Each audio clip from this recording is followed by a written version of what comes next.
Welcome back to Clocks on the Stove, guys. Your usual host, myself, Grayson Fisher. We got the return of Roland Big Meech Forrester and our guest today, the one and only Mayan Ahanotu.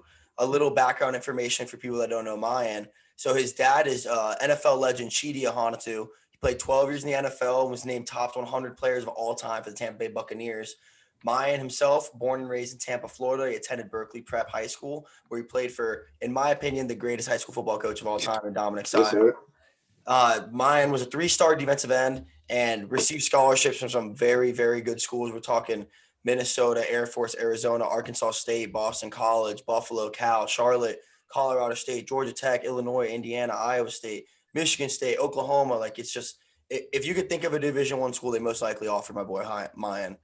After that, he ended up signing to Minnesota, stayed in Minnesota for 2 years, wasn't really what he was feeling, and he transferred to go play under Coach Greg Schiano at Rutgers. And throughout Mayan's career, he's a 2-time academic All Big Ten, 30 tackles, 8 solo tackles, 4 tackles for losses for 19 yards, 1.5 sacks for 12 yards, and 1 forced fumble. Mayan, how are we doing today, brother? I'm doing great, bro. Good to see you. Thanks for coming on, man. You as well. You in Jersey right now? Yeah, I'm in Jersey right now in my crib, yeah. How's the weather there? It's a little cold, bro. It's not like Florida, bro. You know how it goes. Oh, yeah. Hey, bro, I got the tropic background. Yeah, I see. We're in paradise, brother. Was that something that was weird? Like obviously you played at Minnesota, which is cold as shit. But when playing up north in general from playing in Florida, it's got to be like a completely different style of football.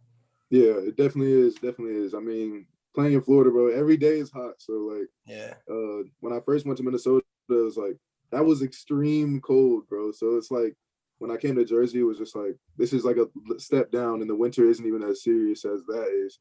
So it was like it wasn't that much of a transition. You know what I'm saying? I'm definitely happier to be in this cold rather than up there. You know what I'm saying? Do you have a preference? Because I obviously never played to the level that you played football, but I have. I've played in the snow before in high school. It's terrible, dude. As a wide receiver, a ball gets thrown at you, rock. Yeah, stone. Real quick. Yeah. I'm sure the hits feel 30 times worse. Yeah, so much worse. It's not that bad by like this once you're warmed up, but it's always in the back of your mind when you're getting people are just savages and just don't care, but it's rough. It's like you can feel like literally everything. Like as soon as you start warming up and stuff, and you like pop that first pad, like it's just like you can feel it. Like you can feel it's like dang, it's cold. It's really cold out here. So you got to make sure you like wear Vaseline, keep your body temperature warm and stuff like that. Is that what they do? That's what you guys do? Yeah, you put some people are savages. They don't go out there with anything. Running backs can't, bro. That shit will slip out of their hand. Yeah. Like they you can't even wear no sleeves or nothing. Like running backs, receivers usually don't wear any sleeves or nothing because like it could like slip. You know what I'm saying? But I play D-line, so I gotta be comfortable in the trenches. You know what I'm saying? And that's legal. You can Vaseline up if you need to. Yeah. You can wear some Vaseline, some body heat stuff that's gonna keep you warm throughout the game. You know what I'm saying? Damn, I've never heard of that. That's crazy. Yeah. It makes sense though, because it would keep the heat in. It wouldn't excess out. Yeah. Right. Yeah, that's the hand warmers are key, but you gotta get called like a wimp if you wear a hand warmer, like especially lineman, bro. Yeah. Can't be like quarterback stickers and that's it, you know. No, quarterback's gotta keep his hands warm though. He's touching the ball every play. Yeah. Exactly. Like D-linemen, they're just let's get it, you know. Yeah, no, for real. So let's talk a little bit about when you were playing at Berkeley. What was that like playing under Coach Sio? You know, for those of you who don't know, he's one of the best Florida coaches of all time. You can even make a statement he's one of the best high school coaches in the entire country. I personally believe he's up there. What he's done and his accolades aren't crazy, but what he's done with what he had is what's crazy to me. Because I mean, you've played on some of those teams. Like he's had years where he's had nobody, and they're still in the state Final Four. You know, like crazy. Yeah. But yeah, you talk. What was it like playing under him and playing at Berkeley? I mean, it was a great experience, bro. He taught me the game of football because, like, I came in there as a freshman, bro. I didn't even know what I was gonna do. I didn't know if I was gonna like take football really seriously at first because, like, I was what's it called? I thought I was a basketball player or something like that, bro. Coach Al just took me under his wing and taught me everything, like morals, like how to be a man and stuff like that. And that's pretty much like what he bases his whole program off of is just like being responsible, taking care of your responsibilities, and that's gonna help you on the football field in general. You know what I'm saying? Since like football is literally just about details, discipline, and just like being on point with everything that you do. So He definitely helped me a lot, and definitely helped me where I am today for sure. Would you say like his methods and like the way he taught you football and what he taught you helped you translate well to college?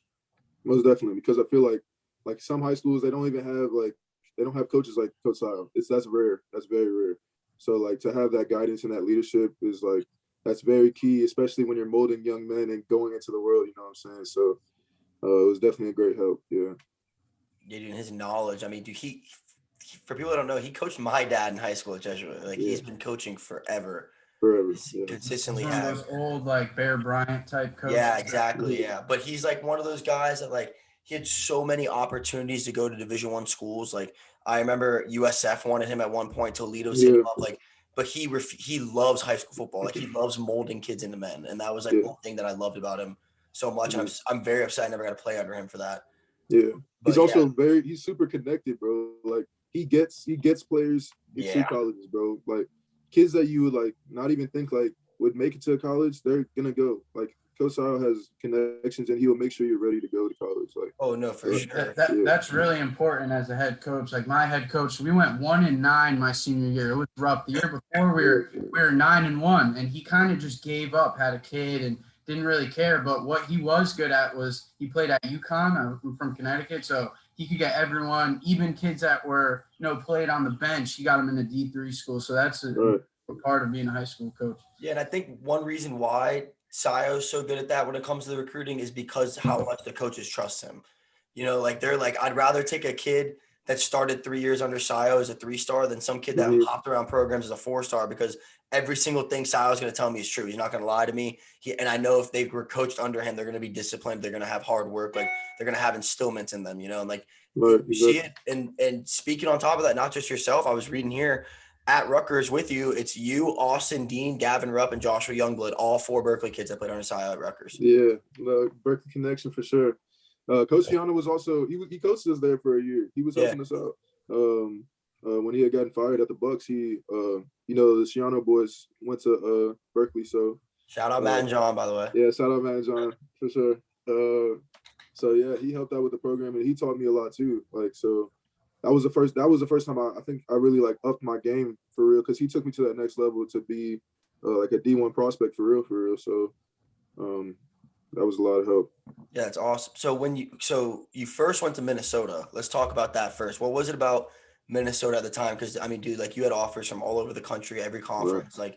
Like what was it about Minnesota at the time when you were 17, 18 years old that drew your attention there? I just felt like they were building something. They were building something really special, and they were so unique to every other program that I was like getting attention from. You know what I'm saying? And like I committed when I was a junior, and I kept that commitment. But it was just like for me, I just felt like I wanted to go to a school that felt like they needed me to be a part of their program. I needed to be there. You know what I'm saying? So when I was talking to them and the way that they were talking to me, I just felt like I had a connection with that program. And yeah, so that's why I ended up choosing Minnesota. Yeah, at the time you went PJ Fleck's second year, correct? Yeah, it was his second year, 2018. Yeah, dude, that was his it was his first class that he signed. That was a part of his first class. That's awesome. Yeah, dude, because like I like how you said the word uniqueness. That was exactly, I would say they were at that time, I don't know about now, but at that time, definitely the most unique Big Ten team, because he brought in that fire, that young, passionate guy. And you look at a lot of, I'm not saying that the other Big Ten guys don't have that, but most of the Big Ten coaches specifically are like really old. Like all traditional coaching. Yeah, like exactly. A lot of the Big Ten teams are all about history and stuff like that. So I feel like you got to be a special individual to play at the Big Ten. Sorry to cut you off, mine, but like you good. They're running gun, hard-nosed football. Mm-hmm. And I think that's what sets them apart from any other conference. I think it's SEC, then Big Ten right beneath it. You can make but I think, those Michigan State, like Michigan games are just, crazy. So Minnesota, that'd be cool to play for the Golden Gophers. You got to say that. Yeah, it was. So is there any, like, I mean, obviously, you don't want to bash Minnesota, but like, you just found yourself going better with Coach Schiano at Rutgers. That was a better path for you, you think? Yeah, I mean, I just found myself like, towards like my 2 years in, I was just like this is not what I thought it would be. You know what I'm saying? So I just thought I had to do what's best for me. It's not like I don't have love for those guys on the team, you know what I'm saying? But at the end of the day, this is my journey, my career. So I had to make a decision on my career and what would be best for me, you know what I'm saying? So I ended up entering the transfer portal. In the craziest time, it was COVID, and it was the old transfer portal rules. So I couldn't even it wasn't even like you get a one-time freebie. So it was like you were locked in stone to where you were going. Yeah. Mm-hmm. So you had to sit out a year. You had to, what do they call it, gray shirt? No, it was COVID, so you got blessed, right? Yeah, it was COVID. So I ended up transferring to Rutgers, still not knowing if I was going to be able to play that season. But then I guess since COVID was getting worse and worse, and then they just were just like, okay, everybody that transfer somewhere, you can play pretty much. So they blessed me for sure. So now it's like that permanently, right? The transfer portal, it's like you go straight to a school, right? Yeah, you can go anywhere. Like the original rules is like, when I hopped in the transfer portal, it was like you couldn't go to another FBS school. Like you have to go FCS if you wanted to play as soon as you go to the school. But you could have gone FBS and waited a year. That was the rule, right? Yeah, and I wasn't trying to do that. You know what I'm saying? I was trying to play. That's crazy. Yeah. Mm-hmm. And that was crazy with guys getting paid. Could I ask a quick question? What do you think about the new deals? And has anyone reached out to you? Like I know, Barstool reached out to a bunch of people. What are the guidelines surrounding that? What have you heard and what have you seen? I mean, it's really. I'm seeing some pretty crazy deals. Obviously, you've seen the people getting crazy amounts of money, but for the majority of college football players, it's not really like that. You know what I'm saying? There'll be a couple deals here and there. Nothing too crazy though. You know what I'm saying? Just take a picture with some clothes, maybe get the free merchandise or something like that, or post something on Instagram, get a couple bucks here and there. But I think it's definitely helping out the players, you know what I'm saying? It's definitely helping out building their brands for real because they get to put themselves out there and see what they can do in that type of atmosphere when they do go to the NFL and get real endorsement deals, you know what I'm saying? So it's good for preparation, I think. All right, just to clarify, it's name, image, likeness. So you couldn't do a photo shoot in a Rutgers gear, right? Yeah, I think it's the logo has to be blocked out. Yeah, it can't be school affiliated. It has to be just Mayan Ahanotu.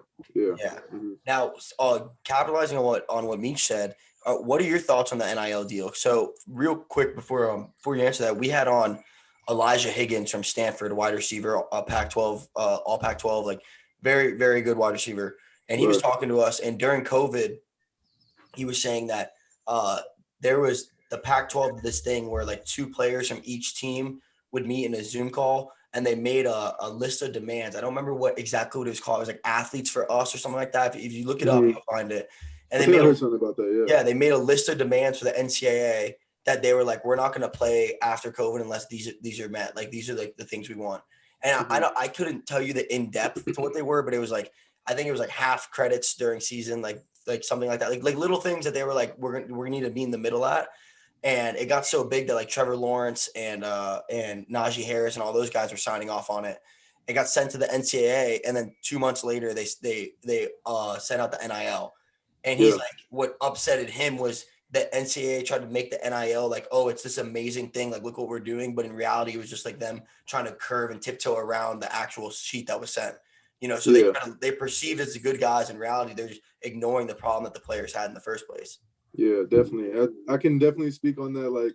The 2020 season was just crazy, but I feel the NCAA is they're definitely just give and take. You know what I'm saying? So they try to act I feel they're gonna try to act going off what he said is just they're gonna try to give and take and tiptoe around.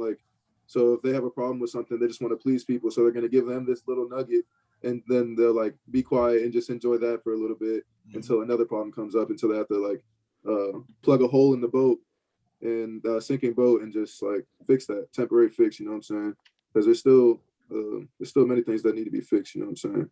Oh, for sure. Do you remember when I forget, it was some women's championship, maybe a track championship or tennis, I can't remember, and they had no weights for the girls and the women's basketball tournament, yeah, women's basketball.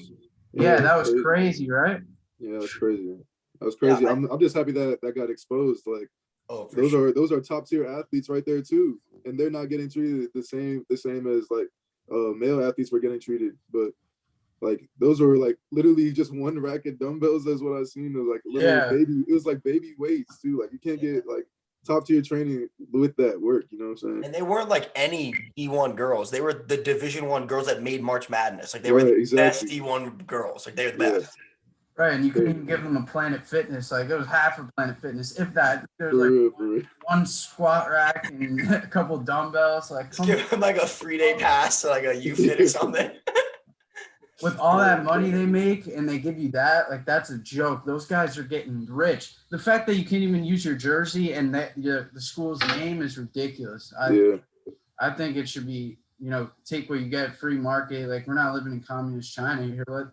Let these college athletes. If you could take a $60,000 loan to go play at Rutgers, and some people don't even get scholarships, how could you not make money? You know, it doesn't make sense. But No, yeah, and like I feel like obviously, like we're all in agreement. Like NCAA has always been corrupt. It's not like it's something that just happened and we're like, oh, look at this. All right. But I feel like when COVID hit was when shit really hit the fan. Like stuff really started to come out. Because the first thing was they're like, all right, we're not having a season because of the safety and health of our players. That makes sense, dude. Because when COVID first came out, like we literally thought it was a zombie apocalypse. Like we thought it was like so much worse than it ended up being. So that made sense. And then they're saying this, it's for their health. And then 2 weeks later, they're like, all right, the Power 5 teams can come, but they're going to have to be safe. Yeah. And then all these D2 and D3 guys are like, oh, so only D2 and D3 athletes can get COVID and D1 guys can't. It's all about money. It's all about money. It has nothing to do with the health or safety at all. Right. Yeah, and I feel like sometimes it's hard. It was definitely hard for the players, like, because we can see that. You know what I'm saying? We can see that. We know that. It's not like we're just like, oh, we can play football now. Okay, we're just walking like little puppets. You know what I'm saying? But no, like we see it. So it can be hard some days, like just knowing that you're low key like getting used, like, and you know that. But it's just like back to you could just do it for the love of the game. You know what I'm saying? So that's really where it comes back to, because the love of the sport of football. It doesn't really matter about NCAA. It's just, for me, it's just like, this is my dream. This is what I love to do. So that's why I do it. You know what I'm saying? Even though there's all those things that you already know are going on about the NCAA. You know what I'm saying? Yeah, no, and I hate when like an older person, like you listen to like an older analyst, they're like, you're getting a free education to play football. Dude, shut the fuck up, bro. Like, how many hours are you putting in the weight room, on the field? Yeah, what? 60 hours a week at least in the and you have to take nothing. You have to take a full-time student load too. You can't take half credits. Yeah. So they're taking the same amount of classes as you and I with 1/8 of the time and asking to do better than us too, or they lose their scholarship. Yeah. Like what? And let's not talk about the millions of dollars that are being made on top of them too that they're not touching. Yeah. How about even D3 guys don't even get a scholarship? You know what I mean? Which is, I couldn't personally imagine going D3. And well, that's a little different. It's a little different because they don't get scholarships, but since there's no athletic scholarships, they can give unlimited academic. There's no cap, right? So you can still get money. Like I got recruited D3 wrestling, and I had full rides for academic scholarships, but that's just because there's no cap. Like if you look at like, I don't know about obviously not football, but like you look at like other sports like wrestling, there's a lot more hammers depth wise in D3 than there's in D2 because there's no scholarship cap because it's all academic. So they can just go there rather than having to split 5 scholarships, a 30-man roster in D2. Okay. So like in D3, would it be like they just pay for everything academic wise, and then like for food and everything, you're just on your food, dorm, everything you're on your own, or what? So when I had a couple full rides. I mean, I had Division I, Division II scholarships only. I wasn't like only a D3 kid, but I was starting to get burnt out, and I was like, I didn't want the Division I commitment. Which, by the way, if you're in my situation, that does not matter what level in college you are. It's going to be the same commitment. Like you were going to grind, like straight up. But it was like a package. Like they pulled different packages. So it was like, say I would get 60% academic money because I had good grades. I had a 3.88 at a IB school, so my grades weren't bad. So it was like I'd get like a package. It'd be like this much percentage was academic. Then I'd have like a financial aid package. Then they would like pull these random scholarships out of their own like scholarship book that they had for their school, and they would just like attribute to everything. And then it was like, since I was an athlete, they were able to give me like, I got unlimited swipes at a cafeteria, or like I got free this and that. But it was like, it wasn't like all in one scholarship. Like when you get your scholarship, it's like, all right, this is what comes with everything. Mine was like, you get this with this package, you get this with this package. So it's like, they find a way. If they really want you, they're going to find a way to put shit together for you. You know? Like, yeah, you're not on scholarship, but like you're not paying money at the same time. So I feel like you have to understand like your whole scholarship then. Like, oh yeah, dude. No, it was when it came to understanding, I feel like I definitely had to take a lot more time looking into my shit than like someone at your caliber would have. Yeah. Like I would sit down, like when I was opening a package, like they'd said, because you would talk to a coach, then they'd be like, look, we're going to send you a package. Then I'd have to like sit down with my mom and dad, my academic advisor, and my wrestling coach and look through all of it. Because we were like, we're not trying to get finessed. Like, I don't want it to be like, it looks like we're not paying a lot and like this and that. Or like, I want to make sure this is included. And like sometimes we'd have to send the package back and be like, I need this in order to get this. Or like, I need this. Like one of the deals was I had a school giving me like a certain amount of money off my parents' flights for when I wrestled, they could come. And then another school that wouldn't do that. So I was like, yo, you would like bargain, you know, like their school doing this for me. Why can't you do this? So like, it was a lot of, I mean, it sucks now because I kind of fucked over a lot of schools. I didn't know wrestling, but like it was a big process of trying to see what was best for us as a whole, for sure. Yeah, for sure. How do grades affect that? Or they don't even give a crap. They're just like, oh, you got a 1.8, but you're a 3-star and you want to come play at this little D3 school. Like, we'll give you an academic scholarship. Like, how is that even? Oh no, there's a each. I don't know if it's the school or if it's Division III, but there's a cap to what achieves an academic scholarship. Yeah, because there's a lot of athletes out there that are super talented that just didn't have the grades and they just got messed up, bro. Like, yeah, I remember University of Texas posted something and it's like our highest GPA average ever, and it was like 2.8. Yeah. Oh my god. Yeah, they were like flexing it too. Bro. Yeah, flexing the 2.8. I'm like, come on, guys. So I want to talk on that. Speaking on the GPA. You guys were able to get into a bowl game because of that, correct? Yeah. You want to elaborate a little bit on that? Oh yeah, bro. So like our season was literally done. Like we finished the last game of the season against Maryland, we were done.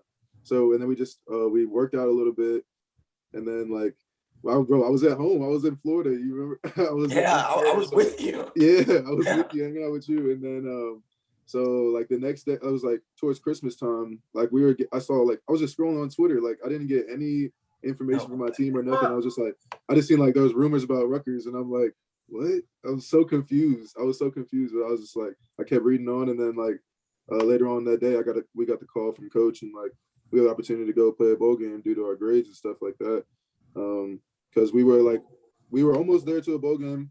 Unfortunately, we didn't make it just in the regular season. So it was definitely a great opportunity and a great experience going to Gator Bowl. You know what I'm saying? Just based off grades, it was really cool. It was really cool. Yeah, can you break that down a little bit, like what the actual criteria was? So like for people that don't know, you have to go 6-6 in Division I football to get a bowl bid. That just because you go 6-6 does not mean you will play in a bowl game. It just means you are eligible to get a bid. But due to COVID this year, a lot of teams had to back out, and Rutgers was able to go in as a 5-7 team due to, like, I don't know the full details. So I want Mayan to explain it, but due to being like good academics.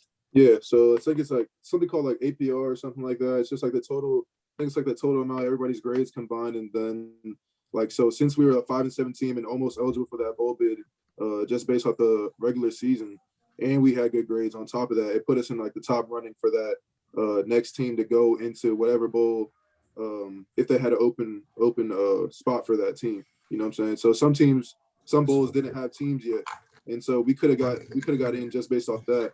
But then we ended up not getting picked. And then Texas A&M, they backed out the bowl because they had COVID. So they were like, what team should we choose? What team should we choose?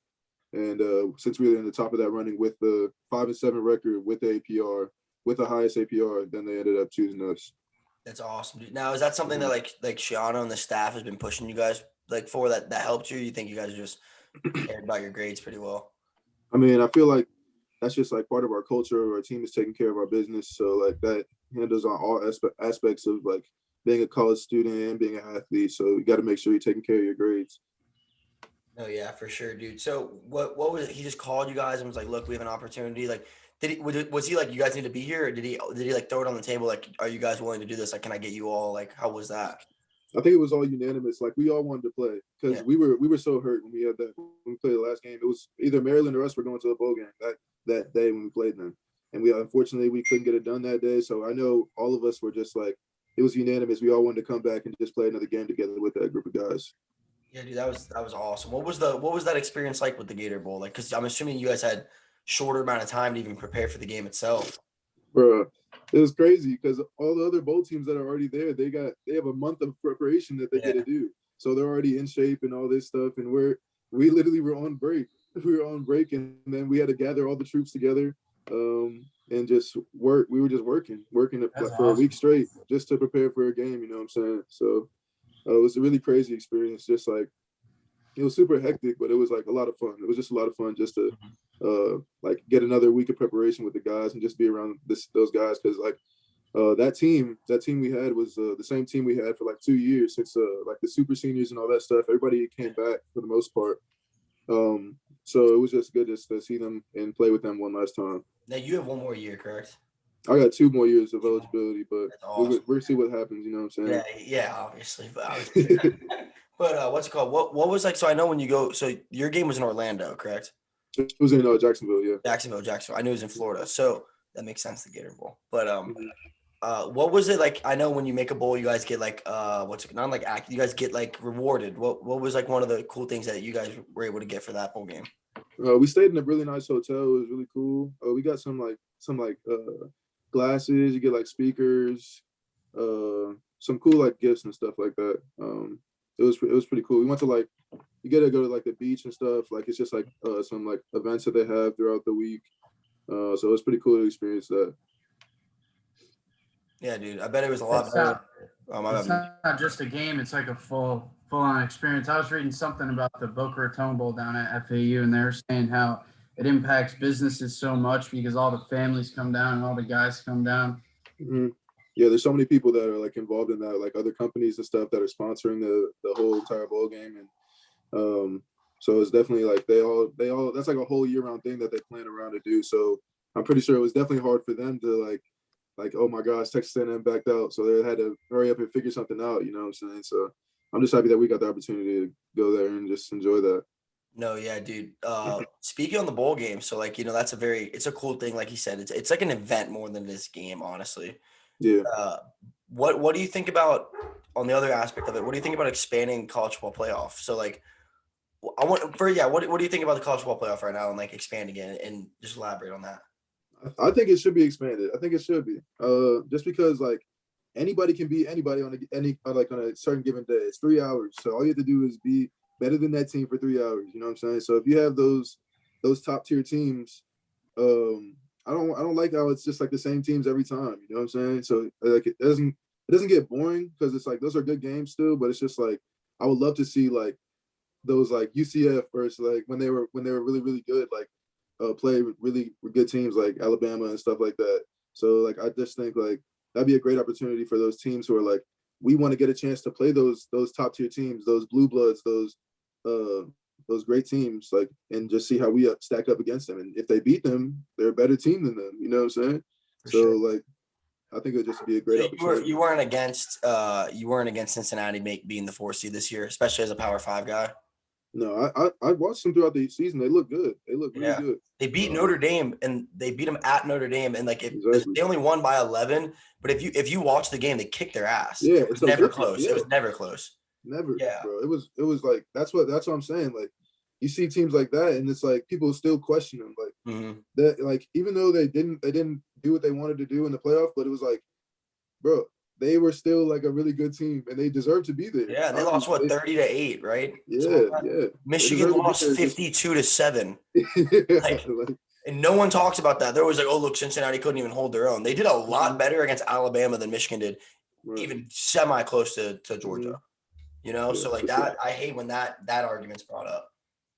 But what's called how many teams do they think they're gonna like extend it to? What I've been reading is 8, and there's also an argument for 12. I'm a huge believer of 8. I think 12 is too much. 12 is definitely too much. 8 would be a good.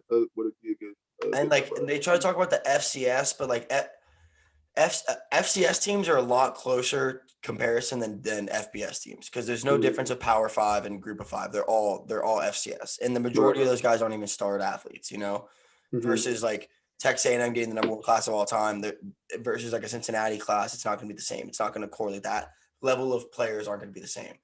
And you can get like a 3-loss 12 seed. You know, I don't think if you have 3 losses, you should get in. But I think if you have 2 losses and one's a championship game or like they're both early, you should be able to overcome that. Yeah, the biggest thing with like sports and like high level sports like football is overcoming adversity. Like you always hear it, they always preach it. They're like, you want to overcome adversity. But if we don't let a 2-loss team in, that they can't overcome the adversity. You know what I mean? Like you can have a game where like your starting quarterback goes out and you end up losing that game. Oh, well, that one game just screwed us for the whole season. Right. You know, I just think 8's good. I think you do the 5 Power 5 champs and then three grab-ons. Yeah, I think it works. That. I think it's perfect. The only counter argument for it that I keep hearing is it's going to put less importance on bowl games. That's why I wanted to ask you what you thought about expanding it and if you think that'd do the same thing as well. I mean, I feel like that's a whole different thing. Like the playoff is just like that's for the chip. That's for everything. Yeah. And then the bowl game, like we said, it was just like that's a great experience. That's just a great experience, and you can win a championship there too, but it's just like a different type of level. You know what I'm saying? You can still be a champion in a bowl game, but like there's a whole different level to that, like to winning a national championship. So, I feel like what do you think? Like if like let's say we do the 18 playoff and then like that team loses, they're not going to go to a bowl game. They're just done.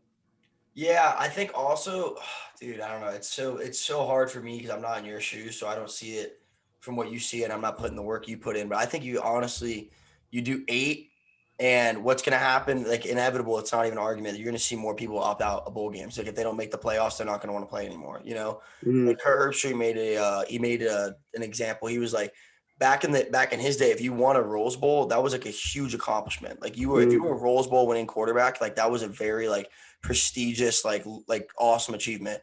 Now no one gives a shit. You know, so you're gonna see more people opting out, which I agree will happen 100%. I think though what you should do and in order to make bowls more important, since obviously you're gonna get less views on bowls if you expand the college football playoff, and like I said, Mayan, this is coming from me who's never played football. I say you increase bowls to 7 and 5 instead of 6 and 6. So it's a little more of you had to play a little bit better to get there, and it means a little more because that puts a little more importance in the bowl games, which will, I think, help. But like I said, I'm not seeing it from your perspective. I'm not playing in these games. I'm not seeing how the money's moved, all of that like you are. I'm just saying from my outsider perspective, I think that is the only way to make it as important. Yeah, I can see that. Right. I can see that. Especially if you're going to do the 18 expansion. I honestly think they should just go back to 1 and 2 because look at what happened this year. I mean, these are what the critics will say about the playoff. Like Cincinnati, Alabama, like how does that match up? I know, I mean, there's nothing against Cincinnati. I thought they had a great year, but I don't know. You kind of want to see 1 and 2 always play, right? It's the championship. I mean, if they're going to go by those rankings. So I don't know. 8 teams is that's so many games for guys to play. And if you're talking about if they get knocked out and play a bowl game, that's a lot of games. No. I'm saying they don't play a bowl game if they go in the playoffs. Like that's their shot. Yeah. Yeah, but then who's going to play in the Rose Bowl? The guys that are, 10, 11, 12. Oh, you make the Rose Bowl that playoff game. You just make it that game. You don't double down. Right. You don't double down. I don't like how they do that anyways, personally. I don't like how they do that either. It ruins the whole atmosphere and importance of the Rose Bowl, which is a super traditional, awesome bowl to be in. They should keep that factor. Definitely should. Yeah, what makes the Rose Bowl better than the Fiesta Bowl, or you know what I mean? Just like that. Exactly. Well, it's just tradition. It's just tradition. But when you double down, it doesn't matter anymore. Like if you're in the role like this year, Ohio State, Utah, obviously probably the best game of the year. But regardless, if the playoff game was there too, nobody would have even cared about that Rose Bowl. They wouldn't even counted that as a Rose Bowl win. They would have counted the playoff winner as the Rose Bowl winner. You know? So I don't think you should double down. I think it should just be just that game. Yeah, that makes sense. There are a lot of bowls now. How many bowls were there? Remember when we went through all the bowls? There were like 60 something. It used to, and then like 50 years ago, there were only like 20. But also, if you want to get rid of, if you want to eliminate the less prestige that the bowls have, I think you got to get rid of some bowl games, like you said, and make it maybe 7 and 5. And maybe, I don't know, you could. I don't know. That's a hard solution to fix that. Maybe a consolation game, like in between divisions. I don't know. There's a whole lot of things that you could do instead of, making there the Idaho Potato Bowl where no one watches it. And then you have like 5 and 7 Idaho against Nevada.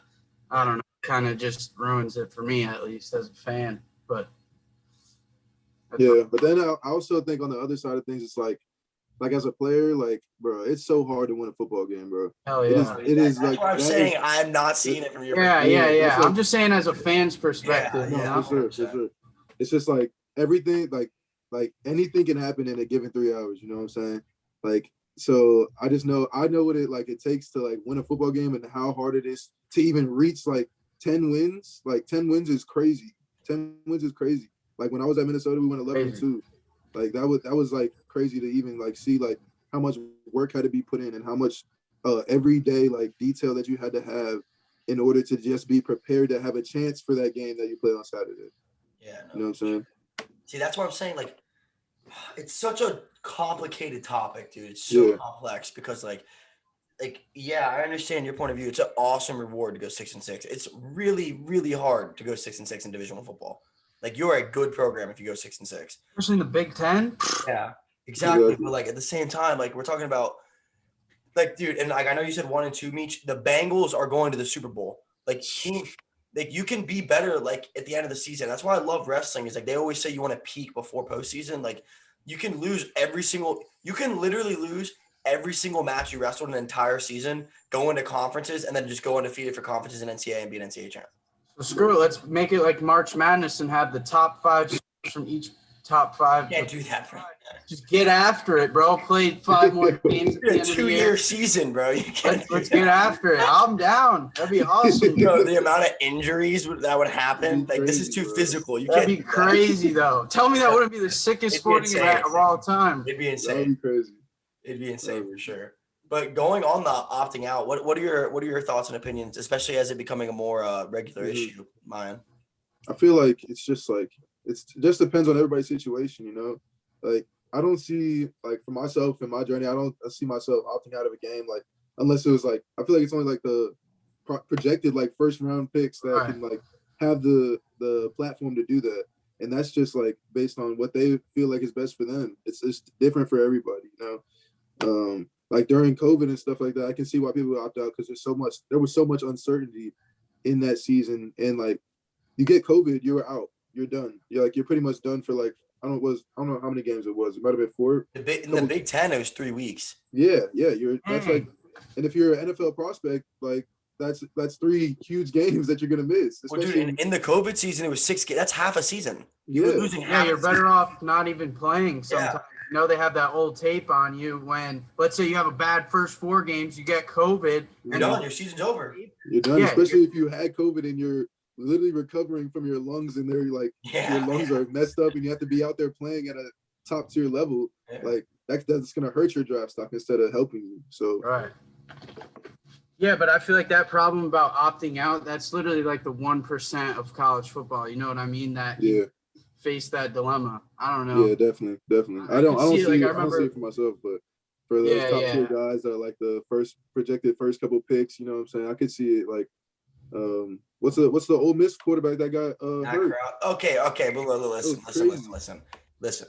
I agree that you should have the right to opt out. You are your own person, and in today's world, you are your own business. You know, and I didn't understand that. I thought you were a pussy if you opted out until I became MMA fighter, and I realized like you are your own brand. Yeah. But Matt Corral, I hate when people bring him up. He had an ankle sprain and got carted off. And that's the second time this season he's gotten an ankle sprain and got carted off. Come on, bro. Bro, if I'm going first round, I'm not playing in the Idaho Potato Bowl, bro. He was in a New Year's Six Bowl. He was. Against Baylor. It was 8 versus 9. It was a huge game. So you're saying he should have played? I'm not saying he should have played, but I'm not. But you can't be like, oh, well, look, he injured. No, dude, he sprained his ankle. That shit happens. Welcome to football. You're a mobile quarterback. You're gonna sprain your ankle. You got carted off. You sprain your ankle and you have a bad game and throw 4 picks. I'm not saying he should have played. I'm saying he milked it to look worse. He was rolling around, grabbing his ankle. He had paramedics put him on a freaking stretcher and cart him off. I didn't even remember what his injury was when I seen it. I was just like, dang. They're like, oh my God, he tore his ACL. His ACL's torn. No, bro, he's fine. Like, that's what I can't off for a week, dude. Like, yeah, probably hurt, but your stock's not going nowhere. Yeah, that's true. Like that was like when Sugar Sean got kicked in the calf by Cheeto Vera and like screamed he tore his calf. They did an MRI and it was just tissue bruising. Like, bro, oh my dude, Matt Corral is the worst example there. Such a bad example. Now, but the wide receiver from Alabama. That's a real example. Yeah, no, for sure. That was sick. Leonard Fournette did it. He was like the pioneer of that. I remember. Yeah. Yeah, no, actually, I think you're right. I think he was the first like huge person to do it, and then people started They're doing like, what? Leonard Fournette's opting out? Guys, freaking out. This is against the tradition of college football. Like, shut up, bro. He's Yeah, but he was their whole fucking team. That's the difference. He was a freaking He was the beast. whole team. That was that was why I didn't even watch the Michigan State Penn State game or Pittsburgh game, because Michigan's whole team was Kenneth Walker and Pitt's whole team was Kenny Pickett, and they both didn't play. Yeah. So like it was the most pointless game ever. Like it didn't even matter. Mm-hmm. Like the times like that, I'm like, come on, bro. But like I do understand, opting out. I mean, but there's a part of me that's like, dude, like what the percentage of you actually getting hurt's got to be low. Yeah, it's got to be low. Like you already played. Yeah, you already played a whole season. Your body's in season. great physical shape right now. You're at the end of the season. Like you're peaking, like athleticism wise. Your body's taking the hits. Like I don't know. Like, and like I said, I am not bashing anybody that did this. I understand you are your own. Like I respect all decisions, but from a personal standpoint, as someone that's not a Division I football player, I just think I couldn't look my teammates in the eyes and tell them I couldn't do the last game with them. Oh, I could. I'm opting out, bro. I'm taking that $25 million.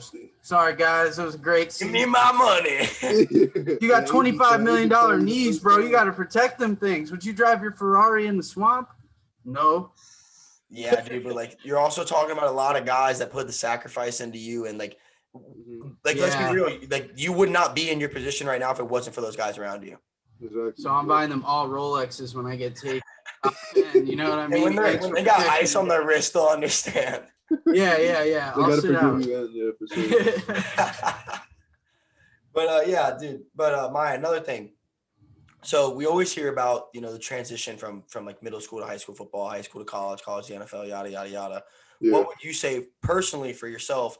Did you find was like the hardest thing to transition, or something that you didn't like realize? Like, what was one of the biggest things that's a lot different in your perspective of your 4 seasons from high school to college, like transitioning wise? Playing at D-line, bro. It's just is a size, strength. Like I'm coming in as there's not a lot of guys that are going to be playing young in college on the D-line. You know what I'm saying? Just because they're that, especially in the Big Ten, we're going against lineman that's 6'7", 350, and you're going to be putting a freaking D tackle that's 18 years old and like 265. Who can't even he's not even strong enough yet. You know what I'm saying? So I definitely think it's different, like playing in the trenches where I play instead of playing on the outside. Like if you're a receiver or something like that, where there's less contact and like the speed is already there if you're a receiver and a young dude who can like move and shift around. You know what I'm saying? So it's different when you're like in the trenches going against like grown men who are like 23, 22, who are already like experienced. You know what I'm saying? So like I think that was definitely the biggest jump for me, and I had to get developed and just train so hard, bro. I had to train so hard just to get my weight up and my stature up, just to be able to like handle big guys like the O-lineman I faced in the Big Ten. Are you on a regimented food schedule? Like, what's your? Because I remember those FAU football players used to come in there and just eat half the cafeteria. What's your? How many calories do you think you eat a day? Well, probably like 4,000, 3,500 or something like that. Yeah, bro. Especially like in the off season now, since we're just training hard. We're trying to get bigger, stronger, faster. For this upcoming season. Was that something you had to get used to when you first came to college football? Was like I heard like stories of people just shoving food to the point you're not even hungry anymore, and you still know you have to keep eating. Yeah, definitely. I think it's just everybody's body is different. So like some guys will just eat and their metabolism is so fast, like they just burn it. So that's why they have to keep on eating. But for me, I was like, I could just eat. Like when they told me I got to Minnesota and they were like, everybody was getting like their goal weights and stuff. They were like, they saw my weight. I was like 250 or something like that when I came in, and they were just like, yeah, just eat whatever you want. And I was like, this is my first time like getting all the food I ever wanted. You know what I'm saying? Like instead of having like random meals like from my parents or something like that. You know what I'm saying? So it's just like you see all this food and you're like, oh, okay, I'll just go crazy then. And then from there, I just was gaining weight from then. And I think that's definitely a transition for sure, because you're going from like not having really regimented schedule of eating and how to treat your body and how to hydrate your body and everything like that, to like now you're having to learn of like how your body works. You already know this probably, how your body works, how to fuel your body correctly, so that way you can be at your peak level when you're getting active. Yeah, dude, that was a big transition for myself as well. When I went from high school wrestling to MMA, was like when I was in high school wrestling, it was just make the weight however you had to do it. It didn't Yeah. matter if you're doing it properly, just make your weight. Now that I'm older, I can't do that to my body because I'll die. Like Yeah. my body will shut down. I don't have my reproductive system of a fucking 15-year-old anymore, you know? Yeah, right. So now it's like we're gonna make the weight, but we're gonna feel great when we make the weight. You know, so that was a big thing with my trainer. Thank God I've had him since I was a sophomore in high school. So he already knew how my body worked and everything. But like it was a lot more attention to detail for sure. You know, a lot more like, all right, instead of eating that, which might taste better and make you happier, we're gonna eat this because it's gonna make you feel better when you drop 20 pounds. Right. You know, it was stuff like that. Like, dude, look, your body's a machine, dude. And I really didn't understand like the putting in and the takeout aspect of it until really honestly these last 2 years. You know, and like how important recovery is, dude. I didn't do any recovery in high school. I would stretch before practice and that was it. And I work out. But now I do recovery as often as I work out, and as much I recover my body as often as I try to upgrade my body. I would without a doubt. I had this coach. Sorry to cut you off. I had this coach who used to tell me that stretching is useless. It doesn't help prevent injuries at all. I don't know if he was right, but that's just what I heard. I'm probably wrong. I was like, bro, what are you talking about? Like every team I ever played on, we stretched. So it's like, there's no way. Yeah, I know, right? There's no way, right? That sounds crazy. Dude, no, there's people that argue that. Like they'll be like, oh, well, stretching's not as good as a warm-up. Like, all right, there are like certain, like if you do certain workouts, stretching's not going to benefit you as much. Like if you go to squat and you stretch before, it's going to help you feel better and probably get a little bit more depth. It's not going to add your weight on the bar though. But stretching, not preventing injury is the dumbest shit I've ever heard in my life. Yeah. Have you ever been sore and stressed? You feel better. Like it's just that simple. You're just supposed to not just stretch at all. You just want to let that pain just sit there. Like you can do something about it. That's what I feel like people actually think that. And then like, they're just like, dang, my back hurts so bad. It's so tight. And then it's like, okay, there's stretches you can do. There's like warm-ups you can do to loosen up your back. You know what I'm saying? Or like my hamstring's tight. We can do stuff for that. You just have to be consistent with it and work on it. You know what I'm saying? Get that ready. Yeah, and it helps. I know. Actually, I think if you start stretching out your hamstrings and legs, you can run faster than if you were to just walk on the field. And, you know, I don't know, at least for me. No, definitely. Stuff, and that's when people get hurt. So I don't know what – I'm just spewing what this – he was like certified medical personal trainer too. And what he was saying. I swear. Yeah, but now we live in this generation now, especially in the world of trainers, where it's like, well, my method's better than this. My method's better. Look at this crazy shit. You see a guy doing like holding up 100 pounds while running on a treadmill. Like, bro, none of that is bettering you. You're just trying to find a different way. Like my trainer, like the one thing I respect and love, shout out Shane O'Connor, Max Performance in Tampa, Florida. One thing I love about him so much is if there's another method I show him, like if I'm on TikTok or someone sends me a video and I look at it and he likes it and I send it to him and I like it and I send it to him, he'll be like, yeah, dude, I've never done that because I don't dislike it. I prefer to do this, but you're still going to get optimal use of this. Versus I've had other trainers, I've showed them my trainer's regimen and stuff, and they go, no, he's doing this wrong. He's doing that wrong. Like, they just can't, they can't acknowledge that other people's stuff works. It's like, you have to find a way. You know, and that's a generation I feel like we live in that's like so, like, all because of social media, bro. Like, it's so. Definitely. It's definitely. Yeah, I love those guys on social media that are like, do you want to eat cheeseburgers and lose 25? Program for you. I don't know a single person with a six-pack that eats cheeseburgers all day. I'm sorry. Besides Ocho Cinco. Oh yeah, he's just a freak. There's Ocho that point. Science, baby. No, he literally eats McDonald's every single day. I follow him on Twitter. He's like, bro, you play FIFA and eat a McBiscuit. Like he just plays. He's chill. I'd be down for that. I don't think he should be advocating that though. Hell no, he's just a freak. It's terrible. Like that's like it's a good joke and everything, but like it's kind of crazy to like see him actually like advocate that and push people into that when like, bro, there's literally scientific data showing that it doesn't work. Like that's not like he's just a different breed for that. He's just really. Yeah, I don't think anyone takes him seriously. I'd hope not. I hope not. I love Ocho though, dude. He's hilarious. Yeah, he's awesome. Hilarious. No, yeah, dude, but like the body input is crazy, dude. Like I'll take out, like I've started dieting again right now because I'm trying to get like a fight worked out, and I've taken out like heavy carbs, taken out all preservatives, and I've taken out most sugars. I try to get like all natural sugars, like through fruit. I won't eat fruit before bed. I try to I'm doing like little things right now. Dude, my inflammation is so much better. Yeah, that's awesome. Like my recovery time's insane. My sleep's better, like everything. And like it's the tiny things you didn't know about earlier. Like I used to think I could just eat a big bowl of pasta with a piece of chicken. I was like, yeah, but I'm gonna be inflamed for 2 extra hours because I'm digesting that pasta. Right. Like it's gonna slow me down. But if I eat a chicken salad and I throw an avocado on it and get some fats, I'm gonna feel way better in 10 minutes. Yeah. I think when I had my jaw wired shut, I had to only drink like fruit shakes and stuff like that, dude. And it was so clean, like coming out, like you didn't even have to wipe. I swear to God. Dude, and you felt amazing. I was like, dude, I feel like I can run a marathon. But that's a hard regimen to stick to, being vegan. I don't think I could do it, and I don't think it's that great for you long term. I think especially if you're doing activities like football or wrestling, you have to have that protein somewhere. Maybe not red meat all the time, but that fish or chicken is important. So I actually like red meat. I try when I'm in fight camp. I try to have steak every Monday night for dinner because Monday is usually my first day back, and because Sunday's a big recovery day, and I like that extra meat. If I go and try to my girlfriend's vegetarian, if I try to do that, hell no. I'm drained, bro, and I feel very weak. Like I don't feel like it might even be placebo. Like I don't care, but psychological is just as important in my opinion. But I don't like it. I need meat.